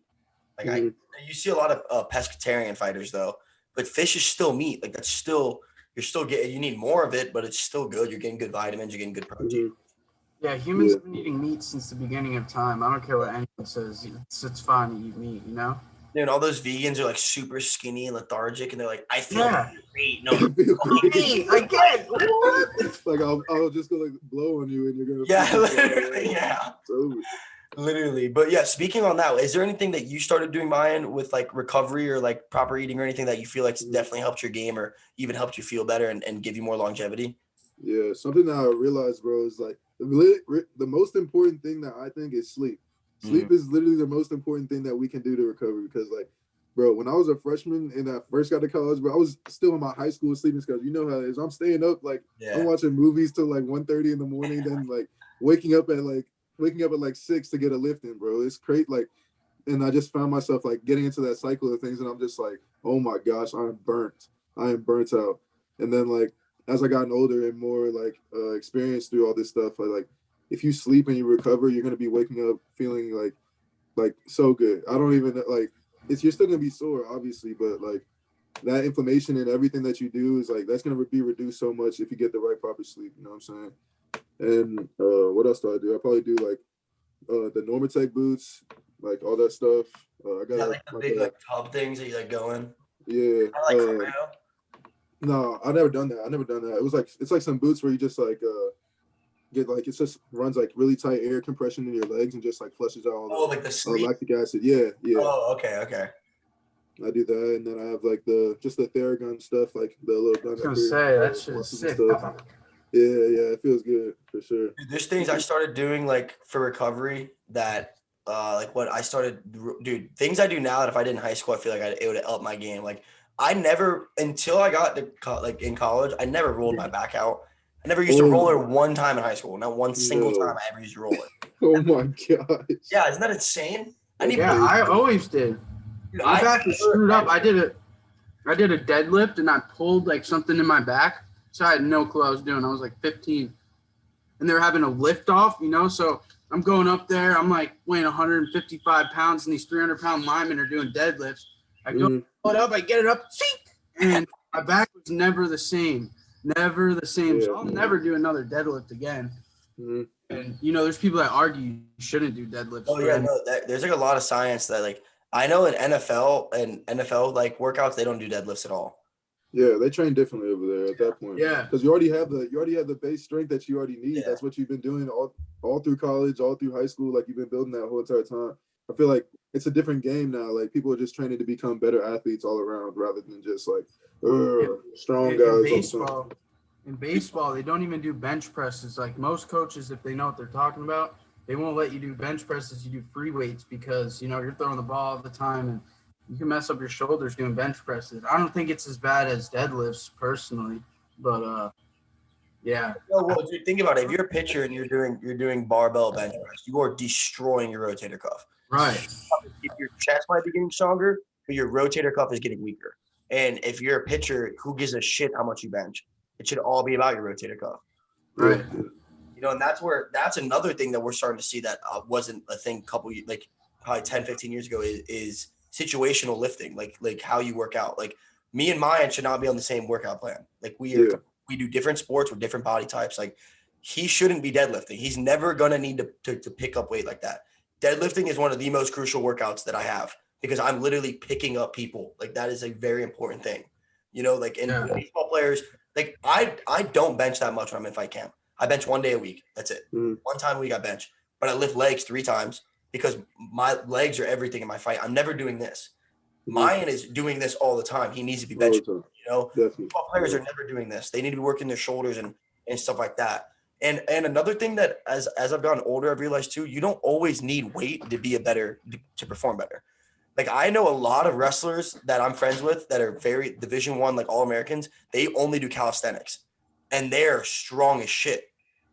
There's other ways to build muscle than just being these guys on like these big dudes on YouTube that are just throwing up weight for no reason. Optimal lifting and like a reason for what you're doing is so important today. I remember these baseball players that could throw 95 miles an hour. If you looked with the football team, I was one of the weakest. I looked with the baseball team, I was the strongest. These guys are still throwing 95 miles an hour and benching 150 pounds. It doesn't make any sense. So explain that science to me, how someone could be, only bench 150 pounds and throw the ball 90 miles an hour. That goes crazy to me. Yeah. I just think that you have to be able to in this day and age, there's so much more we know about the sports and how to be better in our sports. You have to be able to control your own body weight. You have to be able to you can be as strong as you want to be, but if you're getting pushed and you can't control your own body and you're if you can't control yourself, then you're done. You're not going to be the better man, the better athlete at the sport. So if you can control and train, that's what you're talking about, training like that and training to be able to be strong within your own body, then you can control another person in the game. You know what I'm saying? I think mind-body connection is more important than how much weight you lift. 100%. Exactly. Yeah. I think, and that's why I like calisthenics. I do a lot of Pilates. I feel like if I know there's a lot of strong people out there that don't know how to control their body. They don't know how to hold their strength. They don't know, I can throw a punch at 10%. I can throw a punch at 50%. I can throw a punch at 70%. I know my entire body. I know my legs. I know all of it. I know all of that. But then you have dudes that are just strong as shit. But they have no control. And if you can't, like you were just saying, if you can't control your strength, what good is your strength in the first place? So I feel it's wasted energy, wasted movements. Exactly. You can't, there's no, especially in both of our sports, you can't have wasted movements. It's going to take time off. You're going to get hit in your face, or you're going to get blocked. You know what I'm saying? Yeah, that's in any sport. Even in baseball, you're going for a fly ball. You take, there's paths you have to take, angles to get that fly ball. If you're off by a step, you miss the baseball. So, movements. I feel like that's a new age topic. They're not talking about controlled movements and these, So, definitely not. Yeah, that's why you see such better athletes out here. So, speaking on that, to give you my personal science, my second fight, I hurt my IT band in my left leg really bad. And what you don't know is your IT band connects from your hip to your knee to your ankle and goes into your foot. So it's all connected. So if my hip was killing me, it'd start making my knee kill me. It would start making my whole leg would be killing me. So my last 3 weeks of fight camp, no more weights. There's a lot of I would do Bulgarian squats, but instead of weights, we do a 10-second hold and then 10 reps. And I did this for 3 weeks. I did my fight. I took a week off. I come back. I'm squatting the exact same amount of weight. I didn't lose any strength at all, which is why, because I could control and I was still doing movements and doing things that were still strengthening. It just wasn't ego lifting. And I think ego lifting is what's going to kill a lot of athletes in today's generation. And I'm not an ego lifter. I'm not a big dude, bro. I'm 5'8", 165 pounds, 170. I don't care if you can bench more than me. But I know how to, when it comes to fighting, I know how to grab you better. I know how to do my locks better. I know how to work in my field, and that's what I feel like ego lifting is going to kill. Because we live in this age where everyone just talks about how much they lift. Yeah. Especially going to the gym. Yeah. I'm a big ego lifter, bro. I go on that I look to the right, and there's like a guy that's 300 pounds ripping it, and I'm over here just benching like 180, and I'm like, damn, dude, throw it on just to look good. You know what I mean? Let me get a spotter. But I feel like that doesn't happen as much in controlled sport. You know, everyone knows their regimen, not trying to impress anyone. You know, the slot receiver is not going to bench as much as the O lineman. You know what I mean? No, definitely. I feel like, but just like in general, like you see on like TikTok and stuff, like all those weightlifting videos, like people like benching a whole bunch of stuff, and like everybody just like, I feel like that like steals people's joy and like how they lift and how they train. Like you don't have to, you're not built like that person. You don't have to do it like that. Everybody's different. So you can just do it the way you want to do it that makes you feel good. You know what I'm saying? You're not injecting a needle in your ass, you know, you're not. Right, and their form's not good, or they're doing steroids, so it's all just a facade. You know what I mean? For sure. Now, let's completely 360 topic change real quick. But since we're on talking steroids, what are y'all's opinions on Barry Bonds not getting into the Hall of Fame? Bullshit. I don't even know, man. I don't know if I can speak on that topic. I don't really know much about baseball like that. But all right, so here's what happened. I don't know that it was like it was like what 1950s, 60s around there, maybe 70s. 80s. Ooh, Barry Bonds? Yeah, what was it? Nah, he played in the 90s, dude. 90s, yeah. So right before Barry Bonds played, there was a lockout in the MLB. And the lockout was like, it was bad. Like they didn't know when they came out of the lockout, like the MLB tanked financially. Like there was no more, there were literally huge games with nobody in the seats. Like they couldn't get TV revenue. They couldn't, like, they were literally like, there was actual talks of the MLB selling its organization. Like it was that down bad. Right. Okay. So baseball was boring. People thought it was boring. They didn't care. So the MLB kind of like loosened up its drug test a little and like gave like a little nudge. So then you got guys like Barry Bonds and all these other dudes were starting to hit nukes, like bombs. Mark McGwire, Barry Bonds, Sammy Sosa. Yeah, this was like 90s, early 2000s, and these guys were just ripping bombs. When they got that guy in Miami who was giving out steroids, like Alex Rodriguez, there's a whole ring of guys. All these players are doing steroids, all of the all-stars. Literally, you could go and look at these all-star teams, you'd be like, steroids from like 2000. Wow. And now that they hit them down, they actually changed the baseball a couple of years ago so it has more rubber so the ball flies off because no one was hitting home runs. And no one wants to watch baseball when no one's hitting home runs. You know, you want to watch a pitcher. Yeah, just to back up real quick. So then they started hitting nukes, right? Well, you know what happened is people started watching baseball again. People started going to games. TV revenues were going up. So the MLB started making bread. Come down years later, Barry Bonds, by the way, Barry Bonds never in his entire life of being a professional athlete, not one time, failed a drug test. Never once. Never, ever, ever, ever failed a drug test. He came out and admitted that he took steroids. He was like, I'm sorry. I did the wrong thing, yada, yada, yada. So they're not letting him into the Hall of Fame, right? But this is the same organization that wouldn't be around if he didn't take the steroids. Right.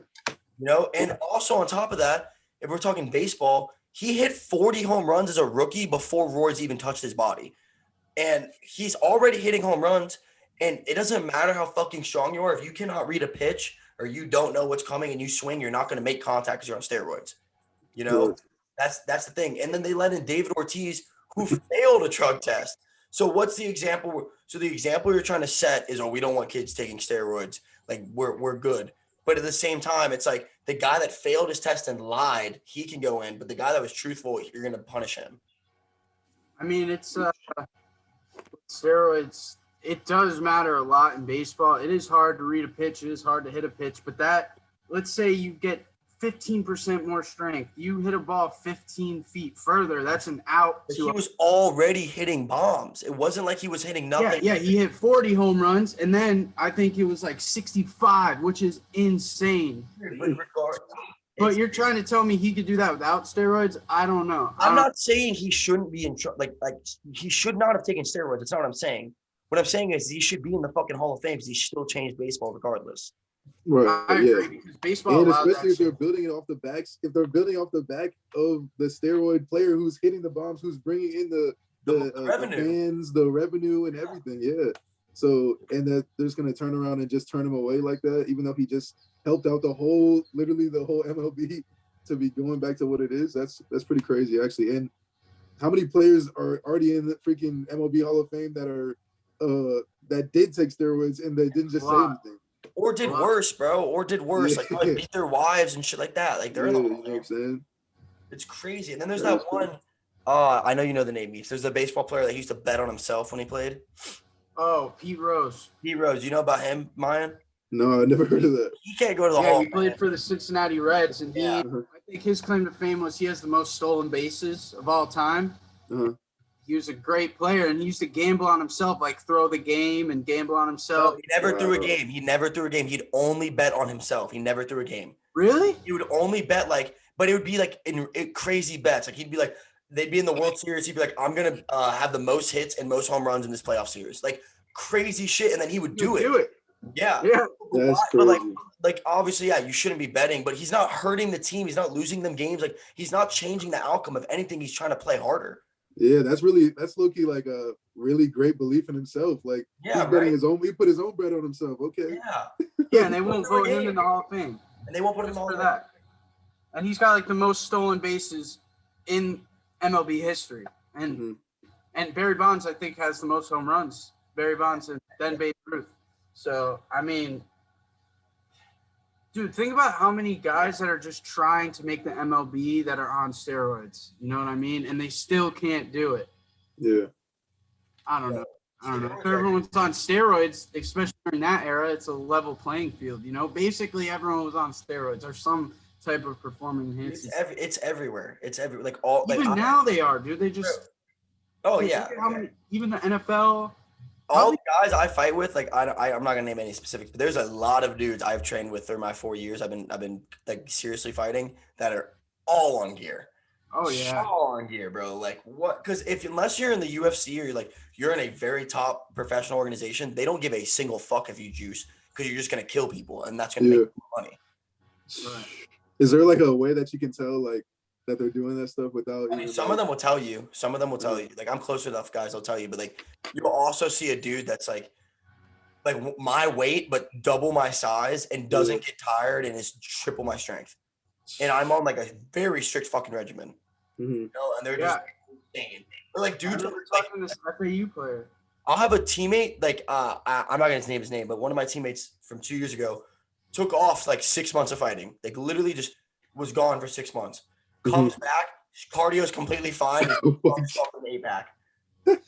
It's just ridiculous, dude. The downside to steroids like that, though, like HGH, human growth hormone, is that your muscle fibers get very thin. And so when you go, all it is just expanding your muscles and they thin out so you can explode. And if you're playing, you're very prone to injury, like tearing a muscle, an ACL, bicep tears, stuff like that. So I mean that's very, very common. The side effects of the heart shit's what scares me the most, bro. That fucks your heart, dude. Body. Oh, it's really not worth it in my opinion. It's really I don't think it's worth it. I mean, unless a lot of people need that extra boost to make it into the MLB to be that Barry Bonds. And imagine doing that and still not making it. That's where it sucks. And then you have these regular Joes out here just posting Instagram pictures of HGH and don't even know how to dribble a basketball. It's like, come on. That's it. That just goes back to like the ego lifting and stuff like that. Exactly. They're just trying to look good. They're just trying to look good for social media and for I don't even know, for looks, I guess. Yeah, dude. We live in a really weird generation when it comes to like aesthetics and shit like that. You know, really weird fucking generation. But let's go back to the football talks. You know, you're in the Big Ten, obviously, some of the most historic programs ever. You think you can give us a time like one of the best atmospheres and environments you ever played in, and one of the worst atmospheres and environments you ever played in? The best was probably when I was at Minnesota and we beat Penn State.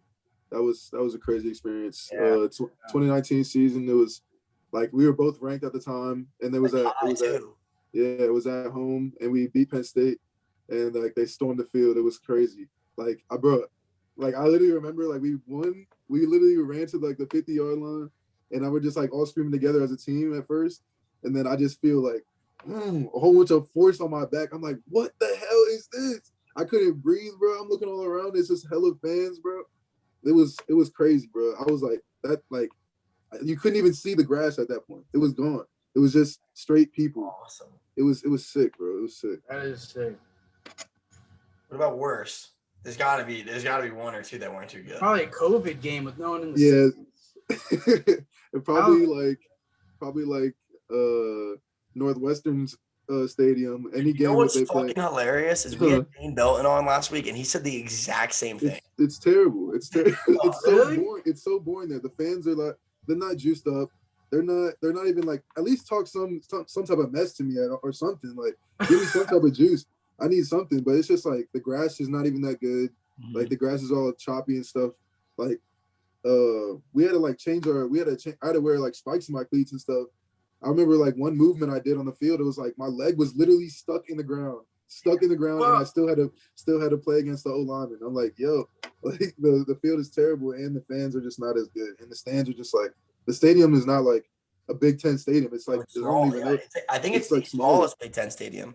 Yeah, I think so. It just is Northwestern Stadium right in Chicago, like in the city? Nah. I don't know where it is exactly, but when we travel over there, it doesn't seem like we're in the city. It's on a river or something, right? Yeah, something like that. Yeah, dude. He said the exact fucking same thing, Ryan. Mm-hmm. He said, because he was a safety at Iowa. Was like, there was nobody. He said there was more Iowa fans than Northwestern fans there. He said they were horrible. There's no one in the stadium. And he's like, and the stadium's small. And he's like, the field was horrible. He's like, he was getting like beat up every time he fell. He's like, it was just, bro, it was bad. It was really bad. Playing like all these luxurious fields in the Big Ten because obviously like it's so prestigious and the stadiums are so crazy. And he's like, it's a shithole. Yeah. It's because they're all super nerds out there. Yeah, but they still have Big Ten money. You think they have like what?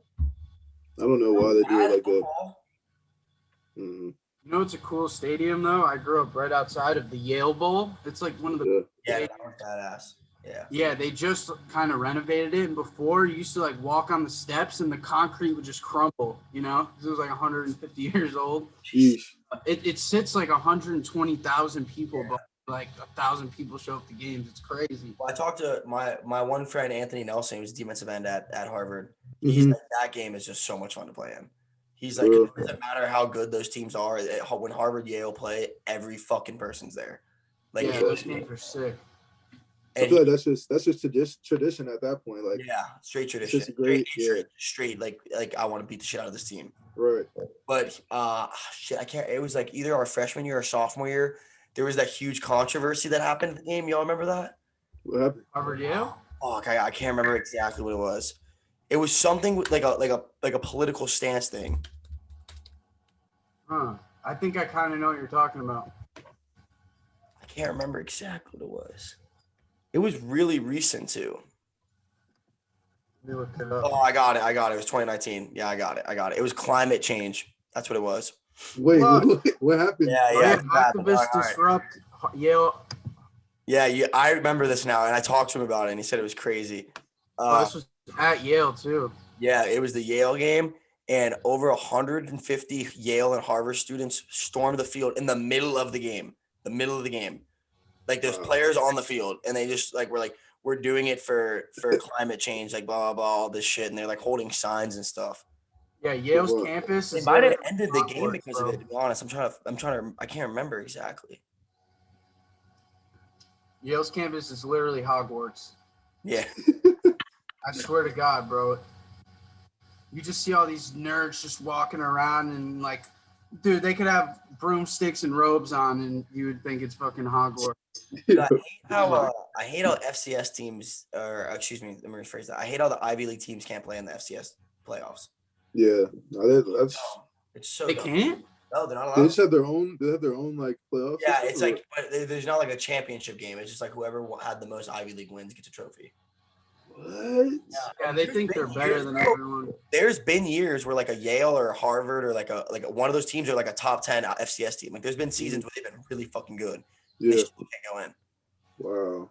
They can get ranked though, right? I remember Yale and Harvard. The ranking doesn't mean anything if you can't win a championship, bro. Yeah, I agree. Yeah, I think they're so much better than everyone, but they're actually not. Yeah, but it's the Ivy League in general is just nuts. Like even with COVID, they went a whole year without sports. Like yeah, they didn't do any sports. I know. Like there was no sports. That's crazy. Even UConn, they stopped. They were one of the few schools that didn't play a season. Yeah. Have no conference, and their team's horrible. Their coach Mhm. fired. They fired this coach and then hired him back, and now he retired. So UConn's a failed program. Y'all should go to FCS. Dude, they're bad. They're bad. They just got UCLA boy. Who? Old UCLA coach. What the hell is his name? I can see his face. Is it Chip? No, Chip's still there. It's the one before Chip. And then he was And the few recruits we have commentator. they never go to UConn. That's the problem. Like, I remember I played against Clemson's backup quarterback, and he's from Connecticut and left the state. Like, how are you supposed to be good if your homegrown recruits don't? Jim Mora. Oh yeah. Jim Mora. I just think why would any kid that has D1 offers pick UConn over any other school? They wouldn't. I guess that's where the NIL comes into play. Yeah. Wait, wasn't there a nasty safety there though a couple years ago? Bro, they've had a couple good players. I remember Donald Brown. Bro, they're in like the Fiesta Bowl, like ranked top. Yeah, no, they had it one season. Byron Jones, that's what I was thinking of. Byron Jones, he had the longest jump. He plays on the Cowboys, right? Yeah, They actually produced a pretty good defensive tackle. He was in the Senior Bowl the other day. And they went 1-9. Really something. Yo, they lost to Holy Cross. Yeah, at home. It's not even at home, dude. And I bet UConn's field is worse than Northwestern. What they did is Rentschler, their Patriots were supposed to move there, and it's like 30 miles away from the Connecticut. No one shows up to the games. Like, I'm from Connecticut, and I've never been to a UConn football game. You know, Mm-hmm. so it's bad. It's bad. Yeah, they're screwed. Yeah, dude. I just think there's just some schools that shouldn't have football programs. Like they're nasty at basketball. Like why even? Yeah. Yo, Rutgers basketball team just had a good win last night. Yeah, that's right. Were you there? No, I didn't go, but I seen it. They 20-pieced them. Okay. Didn't they just upset? They just beat Purdue on that game winner also. Yeah, a little bit ago, yeah. Now, is it cool, like, being an athlete, seeing, like, other sports, like, even the wrestling there is filthy? Like, is it cool, like, seeing other sports at Rutgers do well? Like, does that motivate you and, like, make you happy to be there as well? Definitely. I just feel like it's good. It's definitely just good for the whole school. Like, it just makes everybody feel good, you know what I'm saying? So, I like to look and see all the programs that are doing good. That's just good to have, you know what I'm saying? It's good for everybody. And it's good for, like, the fans, too. It makes them want to support more sports, you know? Yeah. And, like, I feel like if, like, the basketball team is doing well, they're going to, like, pop out to the football game more just because they're like, okay, well, Rutgers is on the map right now, so we're just going to keep on supporting, you know what I'm saying? Yeah. Did you ever meet Gable Stevenson? Oh, yeah. How was that? We came in together my freshman year. We were hanging out, like, throughout that summer of 2018. It was cool. He was a good dude, great dude, for sure. He's blowing up. He's a star now. Yeah, I know. He's a superstar now. He's a superstar now. He's about to make bank. Yeah. For sure. You know who he is, Mitch? Nah. He is a beast. Yeah, he was one of two people ever to be a two-time junior world champ in wrestling. And then he came to Minnesota as like the highest rated high school recruit ever. And he's massive. He's like, what, 6'1"? I know Minnesota's sick. He's like 6'1", like 280 probably. Yeah, 285 or something. Yeah, like massive. And not fat at all. And he just won in the same year. He won the NCAA national title, the NCAA Hodge, which is like the Heisman, and I've heard of this guy. And an Olympic title. I've heard of him. Yeah, in the Olympics too. Yeah, I've heard of him. And then he was since he's so big and so athletic and like obviously like he's physical as shit being a wrestler, like there was NFL teams reaching out to him. Like he was getting recruited to play in the NFL. How about Jake Paul saying he wants to play safety in the NFL? Come on, we're not talking my gosh. talking about that. He's like, yeah, bro, I could go play on the Cleveland Browns and lay the wood. I was like, no, we're not that's talking it. about They're just saying shit just so that way they could just be like, they want what we're doing right now is what they want. They want us to talk. Yes, exactly. So I'm not gonna talk about it. Yeah, I agree. Let's dive into some seriousness now, though. We got the NFL Super Bowl on Sunday. What do you think about this game? We got the Bengals and the Rams at the Rams. It's Rams, bro. Dude, that's what I said. You can't have the most sacked quarterback going against Von Miller, AD. Are you kidding me? And then have Jalen Ramsey in the back. Odell Beckham, Matthew Stafford, Cooper Kupp, bro. That team is It's stacked. And at this point, and you can't tell me Matthew Stafford is gonna get it done. Oh yeah, Matthew Stafford's raw, bro. He's probably the most underrated quarterback in the last decade. Like this is for his legacy right here. Yeah. So like if he can't not win this game right here. Dude, so I saw two funny tweets about the Super Bowl. The first was Matthew Stafford and Eminem both being at the Super Bowl is the closest thing Detroit's ever gonna get. Yeah, I saw that too. But the other one was there is a Chiefs burner account that said the Super Bowl was rigged. That the NFL and this is a fact. The NFL is losing money every year. They are not doing well financially, and NFL is losing money with the stadium being in LA. So they made the Super Bowl in LA, let the Rams super stack their team, and then they paid out the Chiefs. I'm not saying any of this is true. I'm saying this is what the account said. And they paid out the Chiefs to lose to the Bengals because that way it guaranteed the Rams having the Super Bowl at home, which would have sold more tickets, made more money, and then they'll win the Super Bowl versus the Bengals, which will bring in more revenue. Wow. That sounds crazy. It's a reach and a half, but it doesn't not make sense. Yeah, right. You're trying to tell me any of those players are going to be like, all right, I'll lose the game for you, NFL. So the players, I'm not saying the players know, I'm saying the organization knew. But how could they possibly do that if you're playing a football game? They were up 21-3 and then didn't score the whole rest of the game, and they were in the red zone twice and didn't score. Patrick Mahomes is not just throwing away a game like that. I'm sorry. He doesn't, bro. I don't think he doesn't know that it's being rigged. He doesn't know that. Like the higher ups. So how could they rig it? Where do they put magnets in the football? Like no, but they can call the plays they call. Plays. I don't know, maybe. I could definitely see it. I don't think it's true. I 100% don't think it's true, but it's funny someone took that much time to connect dots that could possibly be like that. Oh, it's definitely possible. I thought that too. The NFL is rigged. It's like, come on. Every time Tom Brady scores a game-winning drive, I'm like, bro, it's not real. Except this year. Not for real. Yeah, I mean, that's pretty. Why would you blitz? Why blitz? Why blitz? I don't know. Did you watch the game? Yeah. Bro, I read that because it was the corner that blitzed, right?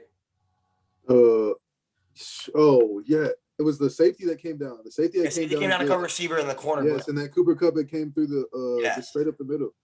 So what I was reading was the play was designed for Levante David and the corner to blitz. Mm-hmm. They thought that Levante David would get to him, and they went back and watched the play, and it was like, well, Levante didn't want to blitz, so he didn't.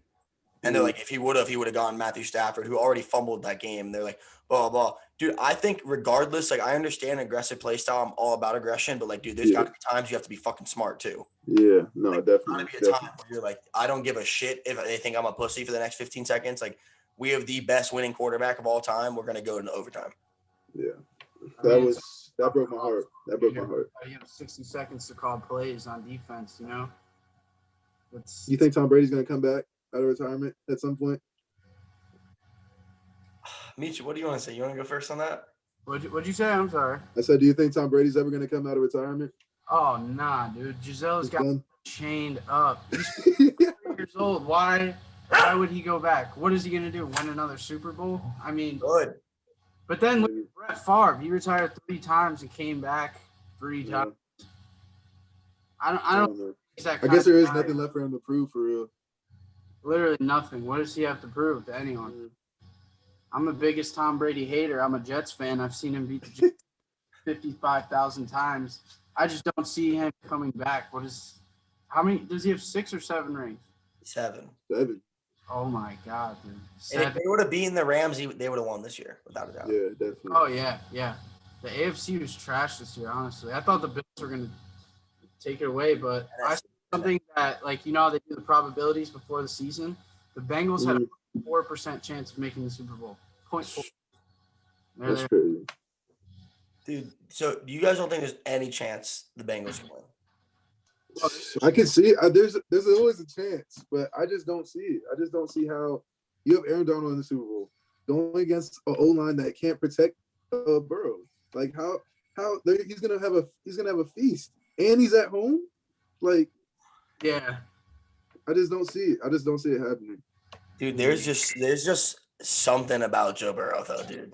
No, definitely. He has a spark to him. I can't tell you what it is. Like I had my roommates asked me the other day because like they know like I follow sports really heavily and like I'm trying to do this for a profession. He's like, what would your like sports journalist or sports analyst breakdown on Joe Burrow be? I'm like, dude, I literally cannot tell you what he does better than anybody else. He doesn't have the best arm. For nothing. Fastest. He doesn't have the best O-line. He's great in all those categories, but he's not the best. Like there's not something if you watch him play like that stands out about Joe Burrow. He just doesn't give a fuck. Like he's average Joe. He's not phased. He never gets phased. He can get. That's what I'm saying. That's crazy. He's in the Super Bowl because he's getting sacked. He's literally getting hit. What was it? Oh, he got 9 times. 9 sacks. 9 times, and you still won the football game. That is literally like you can't phase him. That's what I think it is. That's that quality, that intangible that like a lot of quarterbacks don't have. Because if you're getting hit 9 times, that should be affecting the game. Like you guys should be winning the game if you're gonna get to the quarterback that many times. You know we saw Patrick Mahomes get rattled. I've never seen him like that. Last week. Never. But Joe Burrow, you're right. He doesn't give a shit. Yeah, no, but speaking on what you just said, it wasn't just Joe that won that game. The Bengals defense showed the fuck up in that second half. No, definitely They did. definitely showed the fuck up. But the thing is, like, dude, it's just like I don't know what do you think, like, from your perspective? Do you think they fucked up getting Jamar, not getting another offensive lineman? No, because Jamar's a beast, bro. I mean, and they're still in the position that they are right now without getting an O-lineman. So, I mean, they could probably pick somebody up in this draft after the season, like, and then they're going to be in a better spot. But no, Jamar is a different beast, bro. Bro, Jamar is the biggest like fuck you ever, in my opinion. They drafted him. No, I mean like fuck him saying fuck you. Oh yeah. They drafted him. And he got nothing. Him and the Cincinnati organization got nothing but shit. They were like, "Why the fuck wouldn't you get an offensive lineman?" Blah blah blah, all this shit. And then in preseason, he shit the bed hard. Yeah, he had like 6 drops, like something insane. Then first game of regular season comes, he snaps, and then all year snaps, and then postseason snaps. Like he literally said, "Fuck you." Like he was like, it didn't matter. Now the Bengals, for the love of God, have to get an offensive lineman in this draft. Like it has to happen. But I think getting Jamar was good. They can't have Burrow getting sacked 9 times a game anymore. Like that's got to be a one-time thing. His career will be really short. Will be cut short if that still happens. Yeah, usually teams with a bad O-line, they usually don't go very far. Very rare. Yeah, but like Matthew Stafford, dude, I feel like he's also a big fuck you. Like he really showed it wasn't his fault in Detroit. No, he's always been a baller. He's always been balling. Yeah, it's just a team sport for real. Dang. But like I kind of feel bad for Jared Goff a little bit. Oh yeah. Oh, I like Jared Goff too. Yeah.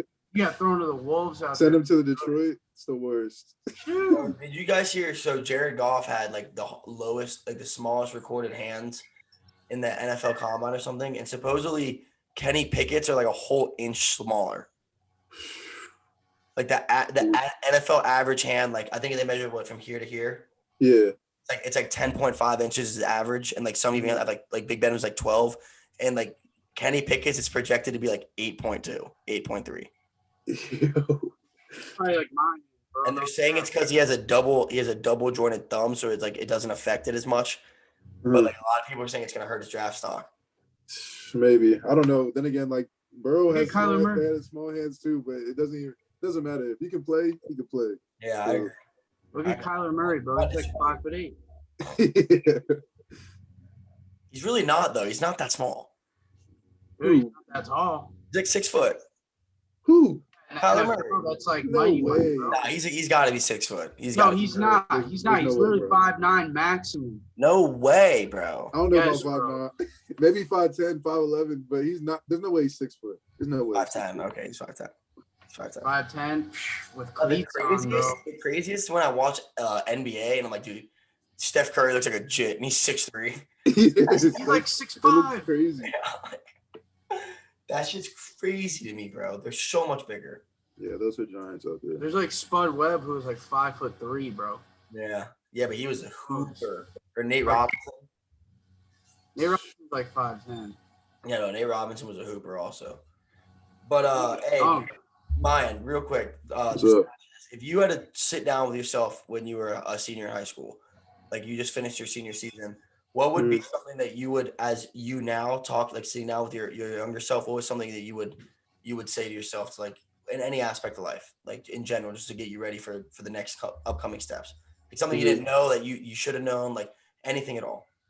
I'll probably tell myself just to like make sure that your mind is right, because like your mind is the start of everything that you do. Like if your mind is strong, everything else is gonna follow. But like if you think you're going through hell and you like you're ever gonna feel that in all aspects of life, you know what I'm saying? Like everything is gonna be terrible. Like, oh my gosh, it's raining outside today. Life is just terrible.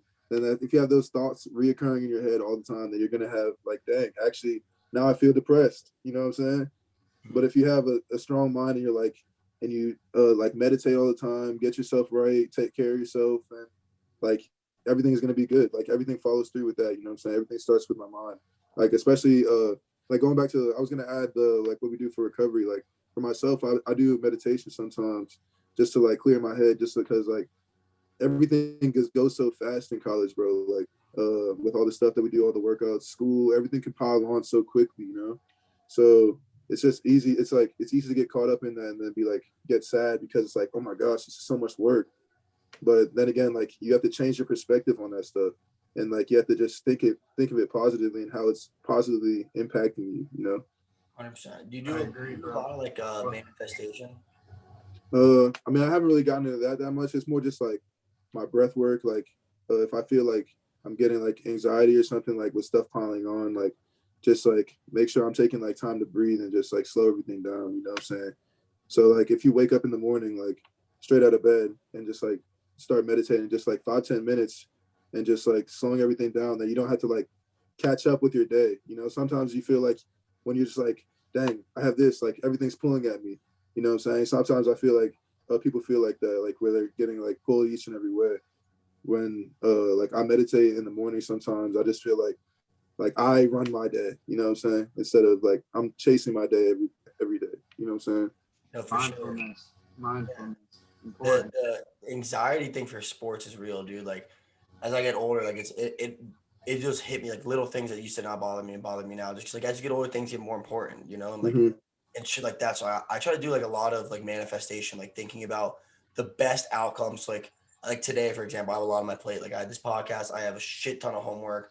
I gotta get shit for my girlfriend for Valentine's Day. I do all these things. There's a lot. And like when I first woke up, it was like, holy shit, there's so many things I have to do. So like one thing that I've been doing, like I said, I'm a student of the game of life. You know, like obviously I'm a student, I'm a martial artist, and like I'm a sports journalist. There's other things I want to do, but I'm a student of the game of life as well, and attacking it to get best for myself. And one thing that I started doing a lot, especially recently, that my mom's always done and tell me a lot, is I started outlining everything in my life. Like tonight, right before I go to bed, what I'm gonna do is I have a notebook that I sit next to my nightstand. I'm gonna outline what I'm gonna do every single day this week coming up. From the second I wake up to the second I go to bed every single day. It's gonna say Monday, it's gonna have all the shit I gotta do. It's gonna say Tuesday, all the shit I gotta do. Because I feel like you said, there's so much shit that's thrown on me all the time with this podcast. I'm a high school wrestling coach. I'm trying to get another fight in. I'm still trying to finish school. Like I have a job. Like there's a lot of shit always thrown at me. It's like I need to sit down and see it. Once I see it, it becomes a lot smaller. You know, this is your best friend and your worst enemy. You know, exactly. And I try to use it to be my best friend. So I outline everything. Like when we're done with this podcast, I'm going to outline everything I have to do today. And then I'm just going to attack it one thing at a time. So I can put 110% into the first thing I have to do with all effort, then it's finished. Then I can do the next one rather than sprinkling 25 everywhere and then fucking it up and not doing what I need to do. You know, so that was a big thing for me to help with my anxiety and help my focus, was just like, write it down, see what you got to do, and then attack it as a list, one play at a time. Yeah, exactly. I try not to think about the past or the future. I don't try to think an hour ahead because I in my head. So that's how I have to do things, 1 hour at a time. Yeah, and that was like the death of me in high school, dude, is I would think months ahead all the time. I would think about what I wanted to do in college, where I wanted to play, where I wanted to wrestle, like who I wanted to be with. Like dude, when I was like a sophomore in high school, I had my life planned out till I was 30. Like I had all, like everything was lined up. Now it's like I don't even think about tomorrow. I don't even think about tomorrow because it'll just fuck out. That's how I have to be, at least. Yeah, then I'll start thinking about weeks, and I'll start thinking about months, and like that you cannot, like, I know it's fucked. Like the way I always think about is like Hitler in World War II. Like they were the most powerful country in the world, but the reason they failed is because they attacked every country at the same time rather than trying to conquer it one at a time. So I try to conquer one at a time. Because I know if I do that, if I can complete a whole day, right, and I make that day my bitch, I do 100% of what I want to do that day. That makes a great day. Now I do that every day that week. That makes a great fucking week. I do that every week that month. That makes a great month. That makes a great year. And then that's how you do it. You cannot attack a year worth of shit at once. You just can't. Too much on your plate. You know, I like having a lot on my plate. I'd rather be stressed trying to do a lot of shit than sitting around with no responsibilities. That eats me. Yeah, exactly. I heard it saying like you get to have pressure. You get to have pressure on your back. That's when you know like you're doing something with your life, is when you have pressure on your back. When you feel that anxiety of like, dang, like a lot of people are relying on me, and like I have to get this stuff done. So like that's like I love that pressure, you know what I'm saying? So like just making sure that you attack it the right way is very key to success, you know what I'm saying? Yeah, I heard someone say, if you just dropped off the face of the earth right now, how many people would care? How many people's lives would be torn apart? If you have people relying on you, that if a lot of people would be hurt by you dropping off the face of the earth, you're doing something right, you know, people rely on you. Right. I like that. There was another thing. It's like when we talked to Jack Anderson he was a leadoff pitcher at Florida State. He's now assigned to the Detroit Lions organization. Detroit Tigers. And he was like, the big thing is he used to be scared of nerves. Like he would run away from the nerves when he pitched, and it really affected him, especially when he got to college. And he's like, and then as he started to mold and mature, he's like, he started loving the nerves because it meant like he started using it for good. Like he knew if he was nervous, he was going to pitch harder. And he's like, and he knew if he was nervous, it meant he cared. You know, he knew that it meant a lot to him. And he's like, I want to always get nervous because I want to always love baseball. I always want to care about how I play. You know, there's a lot of people our age that I feel like they don't care about shit. And that's like my number one biggest pet peeve is like having purpose to what you do. Like take pride. Like, dude, even if you work a shitty 9-to-5 job that you hate, but you have to do it, like work it to the best ability you can. Take pride in doing it. Like, cause you're representing yourself.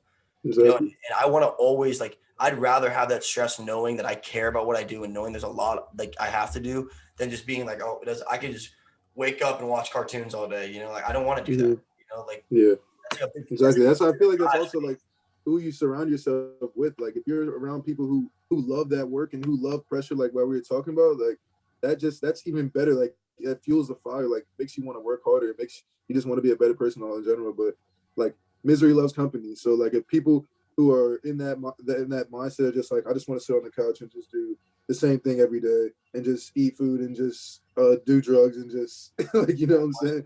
Like, like they're all gonna just gather up together and just sit there and talk about how bad their lives are and just feel bad for each other. You know what I'm saying? But instead you can have great people around you who have goals and purpose with them, and then like that's how you become successful in life. No, for sure. Speaking on this.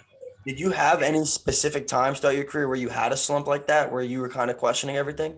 No, definitely, bro. My first 2 years at Minnesota, bro, when I wasn't going the way I thought it was gonna go. You know what I'm saying? But that's fine. That's how life goes. Sometimes, and then you just gotta make a decision on what you want to do. Either you can sit and soak about it, or you can change your life. You can change your life. So that's what I did. I knew I could play somewhere. I knew that I was good enough to go play football somewhere else. So that's what I did. I went there. I worked. I went to Rutgers. I put my head down and worked, and that's all it is. Pretty much. What were some of the things that were going through your mind during that slump? Like, what was it like? What was it that like caused it? And like, what were you thinking? Like, what were some like the demons you were battling there? It was bad, bro. I wasn't even like taking care of myself for real. Like I was drinking and stuff like that. But it's just like I just had I needed people that were close to me who were pull me out of that slump, and I had those people around me, you know. So it was just good to like get out of that slump and then know that you can become the better version of yourself. And that's what I feel like that's what life is about, is just trying to become the best version of yourself that you can be. So like even though that was like not the best time of my life, it was like I needed that, you know. 100%. I needed that for my journey, so that way I can be even stronger stronger now. You know what I'm saying? No, for sure. Trust me, bro. I know about that. Mm-hmm.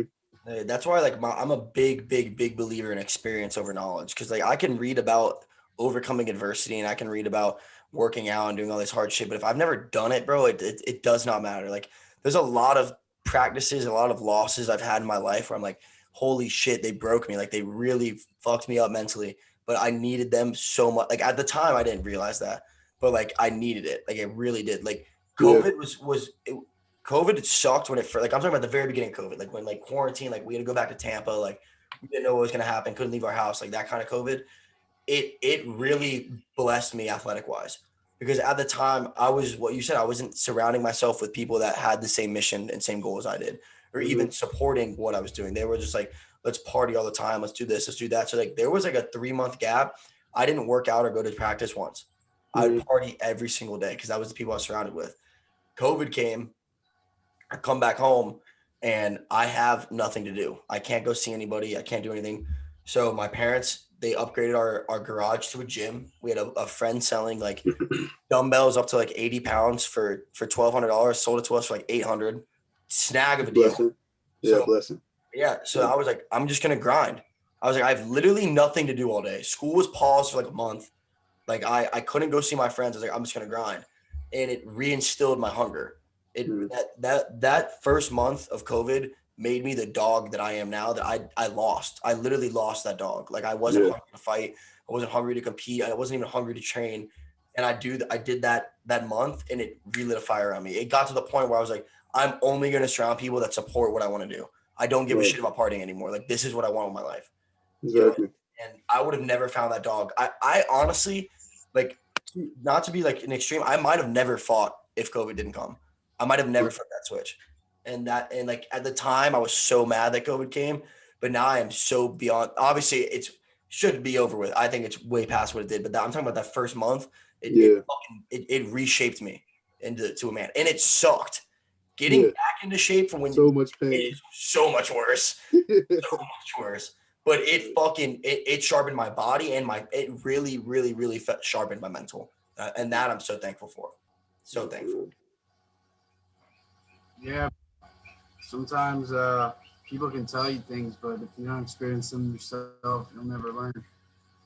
I learned that the hard way, but you just got to keep pushing forward, bro.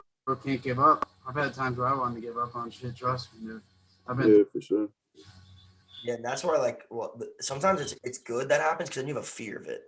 Like I'm afraid that'll ever happen to me again. I'm afraid I'll lose my dog, and just because of that fear, like there's days I don't want to go. I'll go to work for 4 hours and then I have to go to practice at night. And I'm like, I don't want to go get punched in the face for 2 hours, but I'm so scared if I don't, like I'm gonna lose that dog, and I'm terrified to lose the hunger, because you only have, especially in my sport, you only have a 6 to 8 year career if you are like the best, because it's so damaging. So like I want to attack it. I want to go all in now, so that I'd rather live with failure than regret. Right, exactly. I feel that. That's the same thing for me. Like I fear that feeling of me slipping back into that old mind state. You know what I'm saying? So that's why I always say I got to work on my mental. I got to just keep myself, take care of myself. You know, that comes before anything else that I do, because that's gonna impact everybody around me. Because like if I'm in a negative mind state, it's gonna affect the way I treat my family. It's gonna affect the way I treat my girlfriend, my friends. You know what I'm saying? So there's no reason for me to be treating them in a bad way. You know what I'm saying? So if I keep myself sharp, then I can treat everybody the right way, how they're supposed to be treated, and everything's good, you know? Yeah, dude. One thing that really helped me too is, and one reason we even kind of like started this podcast is to show like how everyone is the same. You know, like when you get down in that dark place, like, and you're like on the verge of like, I'm gonna quit football, or I'm gonna quit fighting. You start thinking like, why is everyone else's life so much better than me? Why is my teammate blah blah blah? Like, look how happy he looks on his social media. Like he's doing all these great things. He's doing that. Everyone has these demons. Everyone's fighting anxiety. Hey, I don't care if you're Tom Brady. I don't care if you're Conor McGregor. I don't care if you're fucking LeBron James. They battle the same fucking things. They go through the same stuff. They're not going to show it out in media because that's their brand and their image, but they're going through the same things. And one thing that I've loved since we started this podcast is talking to elite athletes like you and professional athletes we've talked to. It's like realizing that everyone's going through the same battle. And when you realize that, and you realize everyone's human and everyone goes through the same shit, it really helps you fight those demons a lot better. Yeah, definitely. Your realization. That's awesome. For sure. Yeah, I mean, I think that's everything I got. Dimitri, got anything else? Oh, let's wrap it up. Dang, it was 2 hours. Yeah. All right. Hey, time flies. Yeah, having fun, man. No, for real. But hey, man, really appreciate you coming on, bro. We're definitely gonna support you throughout your next, hopefully only one season because we can get drafted, if not two. But yeah, dude. Yes, sir. We'll see what happens, man. And really appreciate you coming on. It means a lot. Always, man. Thanks, bro. That was a good one. Good to see y'all, boys.